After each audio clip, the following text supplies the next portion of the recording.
அஸ்ஸலாம் அலைக்கும் வரஹ்மத்துல்லாஹி வபரகாத்துஹு. அறிவிப்பாளர் இப்னு மஸ்ஊத் ரலியல்லாஹு அன்ஹு.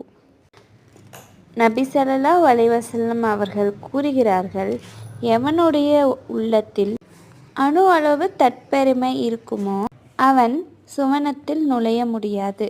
இதனை செவியுற்ற ஒரு மனிதன் கேட்டார். மனிதன் தன் ஆடைகளும் காலணிகளும் நன்றாக இருக்க வேண்டும் என்று விரும்புகிறானே, இதுவும் தற்பெருமையா? இத்தகைய அழகுணர்ச்சி கொண்ட மனிதன் சுவனம் போக முடியாதா? அதற்கு நபி ஸல்லல்லாஹு அலைஹி வஸல்லம் அவர்கள் கூறினார்கள், இல்லை, இது தற்பெருமை இல்லை. அல்லாஹ் தூய்மையானவன், தூய்மையையே விரும்புகிறான்.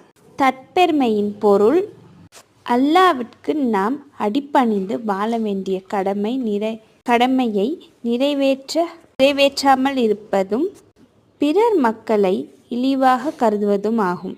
அதாவது பெருமைனா என்ன? என்கிட்ட இப்படி இருக்கு பாரு, என்கிட்ட இது இருக்கு பாரு, அது இருக்கு பாரு அப்படின்னு நான் சொல்கிறாங்க பற்றி, அது பெருமை.